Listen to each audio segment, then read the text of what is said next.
Hi hello ನಮಸ್ಕಾರ, welcome back to ಸುಮಗಿರಿ channel. ಇವತ್ತು ನಾನು ಬಂಗುಡೆ ಮೀನು ಸಾರು ಮಾಡ್ತಾಯಿದ್ದೀನಿ. ಮೀನನ್ನೆಲ್ಲ ಒಂದು ಪಾತ್ರೆ ಹಾಕ್ಕೊಳ್ತಿದ್ದೀನಿ. ಮೀನು ತುಂಬಾ ಫ್ರೆಶ್ ಆಗಿದೆ. ಈಗ ಬಂಗುಡೆ ಮೀನು ಸಾರಿಗೆ ಮಸಾಲೆ ತೆಗೆಯುವ.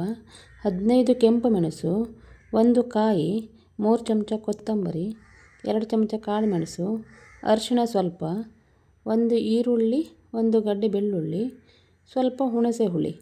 ಇಷ್ಟು ಸಾಮಾನು ಇದ್ದರೆ ಸಾಕು ಬಂಗುಡೆ ಮೀನು ಸಾರಿಗೆ. ಗ್ರೈಂಡರಿಗೆ ಈಗ ಮಸಾಲೆ ಹಾಕ್ಕೊಳ್ತಿದ್ದೀನಿ. ಮಸಾಲೆ ಎಲ್ಲ ಆಗುವ ತನಕ ಮೀನೆಲ್ಲ ಕಟ್ ಮಾಡ್ಕೊಳ್ಳುವ. ಪ್ಲೀಸ್ ನನ್ನ ಚಾನಲನ್ನು ಸಬ್ಸ್ಕ್ರೈಬ್ ಮಾಡಿ. ಸಾರಿಗೆ ಸಣ್ಣ ಸಣ್ಣ ಪೀಸ್ ಮಾಡ್ಕೊಳ್ತೀನಿ. ಮೀನು ಕಟ್ ಮಾಡ್ಕೊಂಡಾಯಿತು. ಈಗ 2-3 ಸಲ ನೀರು ಹಾಕ್ಕೊಂಡು ಚೆನ್ನಾಗಿ ಕ್ಲೀನ್ ಮಾಡ್ಕೊಳ್ಳುವ. ಇಲ್ಲಿ ಮಸಾಲೆ ಕೂಡ ರೆಡಿಯಾಗಿದೆ. ಇದನ್ನೊಂದು ಪಾತ್ರೆಯಲ್ಲಿ ತೆಗೆದುಕೊಳ್ಳುವ. ಈಗ ಮಸಾಲೆ ಕಲಿಸ್ಕೊಳ್ತಾ ಇದ್ದೀನಿ. ತುಂಬ ತೆಳು ಮಾಡ್ಕೊಳ್ಬೇಡಿ, ಸ್ವಲ್ಪ ದಪ್ಪನೇ ಇಟ್ಟಿಡಿ.